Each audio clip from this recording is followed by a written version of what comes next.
नमस्कार सभी को। जय माता की, जय बाबा की।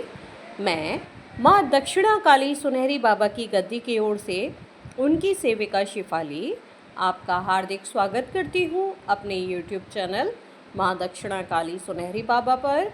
उम्मीद करती हूँ आप सभी स्वस्थ होंगे, व्यस्त होंगे, मस्त होंगे और बड़े ही ज़बरदस्त होंगे हमारी तरह।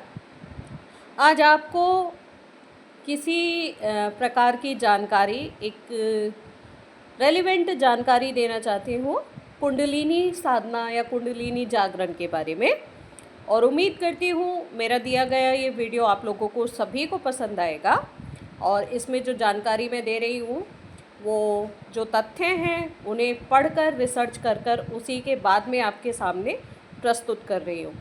तो प्लीज़ लाइक शेयर सब्सक्राइब कीजिएगा और ज़्यादा से ज़्यादा लोगों तक हमारी इस छोटी सी जानकारी को कुंडलिनी के बारे में जो है हर किसी तक पहुंचाइएगा, यही आपसे प्रार्थना है। संस्कृत के एक श्लोक के साथ में इसका उपनिषद में जो वर्णित श्लोक है उसके साथ में आरंभ करती हूँ। मूलाधारस्य वहत व्यायाम तेजो मध्ये व्यवस्थिता जीव शक्ति कुंडलाख्या प्राणाकारण तेजसी। अर्थात कुंडलिनी मूलाधार चक्र में स्थित आत्माग्नि तेज के मध्य में स्थित है। वह जीवनी शक्ति है, तेज और प्राणाकार है। एक अन्य श्लोक जो है वो इस प्रकार है।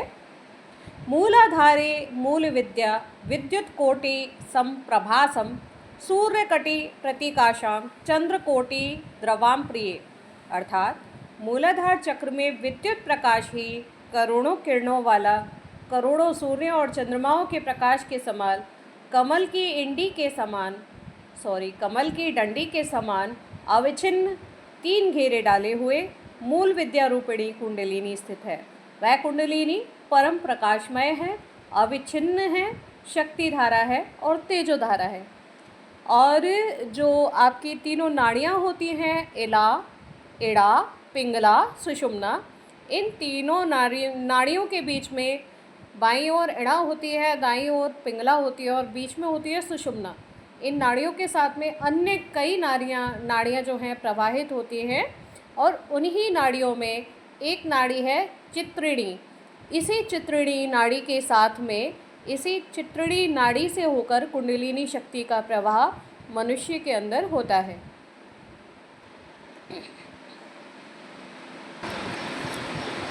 योग और अध्यात्म में इस कुंडलिनी शक्ति का निवास रीढ़ की हड्डी के समानांतर स्थित 6 चक्रों में से प्रथम चक्र मूलाधार के नीचे माना गया है। यह रीढ़ की हड्डी के आखिरी हिस्से के चारों ओर 3.5 अंटे लगाकर कुंडली मारे सोए हुए सांप की तरह सोई रहती है। आध्यात्मिक भाषा में इन्हें षट चक्र कहते हैं। इनके नाम हैं मूलाधार, स्वाधिष्ठान, मणिपुर, अनहत, विशुद्ध, आज्ञा। ये हैं 6 षट चक्र। साधक क्रमशः एक एक चक्र को जागृत करते हुए आज्ञा चक्र तक पहुंचता है। मूलाधार चक्र से प्रारंभ होकर आज्ञा चक्र तक की सफलतम यात्रा ही कुंडलिनी जागरण कहलाता है। ठीक।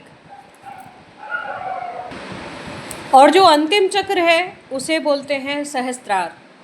और कह सकते हैं कि मूलाधार से सहस्त्रार तक की यात्रा को ही महायात्रा कहते हैं। योगी इसी मार्ग को पूरा करते हुए परम लक्ष्य तक पहुंचते हैं। जीव, सत्ता, प्राण शक्ति, इन सब का निवास जननेन्द्रिय के मूल में है। प्राण जो हैं उसी भूमि में रहने वाले रज और वीर्य से उत्पन्न होते हैं। ब्रह्म सत्ता का निवास ब्रह्मलोक यानी ब्रह्म रंध्र में माना जाता है।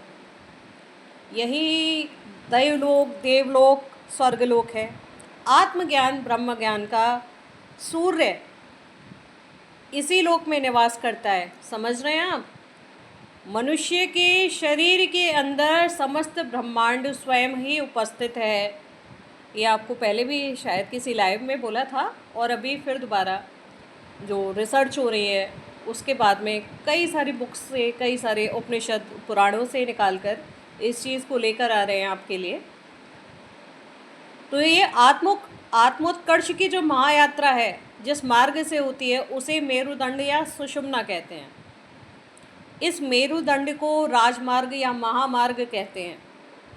इसे धरती से स्वर्ग पहुंचने का देवयान मार्ग कहा गया है।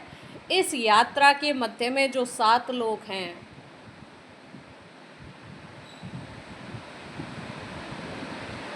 आत्मा और परमात्मा के मध्य इन्हें विराम स्थल माना जाता है।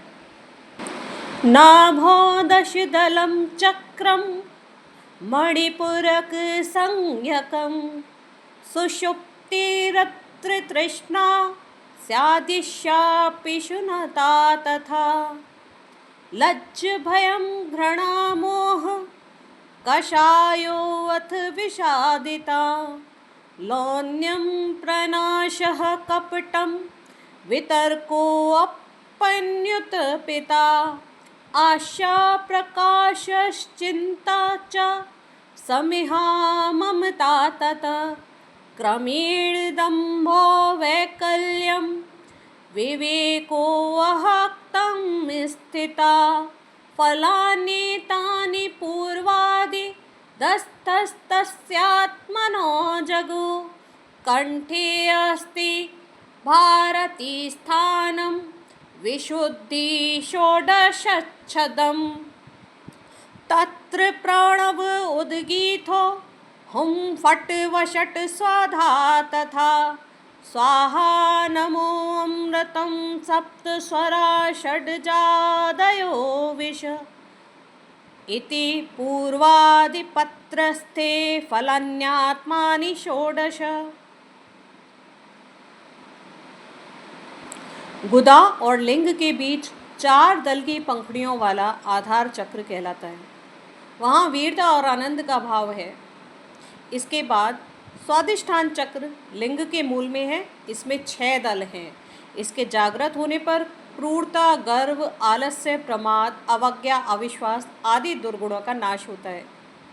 चक्रों की जागृति मनुष्य के गुण, कर्म, स्वभाव को प्रभावित करती है। स्वादिष्ठान की जागृति से मनुष्य अपने में नव शक्ति का संचार अनुभव करता है। उससे बलिष्ठता बढ़ती है। श्रम में उत्साह और गति में स्फूर्ति की अभिवृद्धि का आभास मिलता है।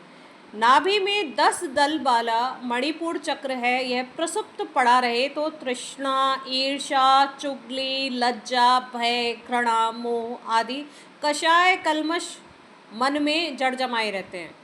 मणिपुर चक्र से साहस और उत्साह की मात्रा बढ़ जाती है। संकल्प दृढ़ होते हैं और पराक्रम करने के हौसले उठते हैं।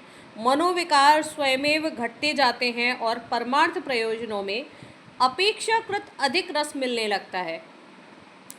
हृदय स्थान में अनाहत चक्र, यह 12 दल वाला होता है। यह सोता रहे तो लिप्सा, कपट, तोड़फोड़, कुतर्क, चिंता, मोह, धम, अविवेक और अहंकार से साधक भरा रहेगा। इसके जागरण होने पर यह सारे दुर्गुण हट जाएंगे। अनाहत चक्र की महिमा ईसाई धर्म में सबसे ज़्यादा मानी जाती है। हृदय स्थान पर कमल के फूल की भावना करते हैं और उन्हें महाप्रभु ईसा का प्रतीक आइचीन कनक कमल मानते हैं। भारतीय योगियों की दृष्टि से यह भाव संस्थान है। कलात्मक उमंगें, रसानुभूति एवं कोमल संवेदनाओं का उत्पादक स्रोत यही है। बुद्धि की वह परत जिसे विवेकशीलता कहते हैं, आत्मीयता का विस्तार, सहानुभूति एवं उदार सेवा, सहकारिता इस अनाहत चक्र से ही उद्भूत होते हैं।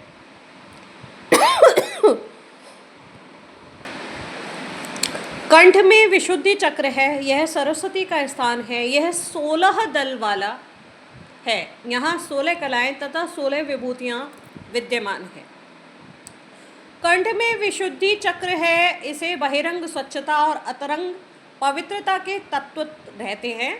दोष व गुणों के निराकरण की प्रेरणा और तदनुरूप संघर्ष क्षमता यहीं से उत्पन्न होती है। मेरुदंड में कंठ की सीध पर अवस्थित विशुद्धि चक्र चित्त संस्थान को प्रभावित करता है। तो इसी के अनुसार महत्वपूर्ण परतों पर नियंत्रण करने और विकसित एवं परिष्कृत करने के सूत्र हाथ में आ जाते हैं। नाद योग के माध्यम से दिव्य श्रवण जैसी कितनी ही परोक्ष अनुभूतियाँ विकसित होने लगती हैं। वाकई में इस बात को मैं मान सकती हूँ कि कहीं का भी बहुत दूर का भी सुनाई देने लगता है। भूमध्य में आज्ञा चक्र है। भ्रूर मध्य यानी जो आपके मस्तक जो भ्रकुटी है इनके बीच में जो स्थान है, यानी आपके आईब्राउज के बीच में जो स्थान है उसे आज्ञा चक्र बोलते हैं, जहाँ आप तिलक करते हैं। ओम उद्गीय हुम फट स्वाहा स्वधा सप्तस्वर, जो ओम उद्गीय हुम फट विशद स्वधा स्वाहा, ये सारे जो सातों स्वर हैं, आज्ञा चक्र के जागरण होने से ये सारी शक्तियाँ ही जागृत हो जाती हैं। सहस्त्रार मस्तिष्क के मध्य भाग में है। शरीर संरचना में इस स्थान पर अनेक महत्वपूर्ण ग्रंथियों का अस्तित्व है। वहाँ से ऊर्जा का स्वयंभू प्रवाह होता रहता है। यह ऊर्जा मस्तिष्क के अगणित केंद्रों की ओर जाती है, दौड़ती है, भागती है, आप कुछ भी कह सकते हैं। इसमें से छोटी छोटी ना किरणें टाइप निकलती रहती हैं। उनकी संख्या की गणना सही से नहीं हो सकती, लेकिन ये ना हज़ारों में होती है, हज़ारों में बोल सकते हैं इसे। और इसलिए इस चक्र के जागरण को सहस्त्रार बोलते हैं। इसका जो जागरण इसी नाम पर, इस चक्र का जो नामकरण है वो इसी के आधार पर हुआ है कि सहस्त्रों, कई हज़ार जो है किरणें यहाँ से फूट पड़ती हैं आपके मस्तिष्क ब्रह्मरंध्र से।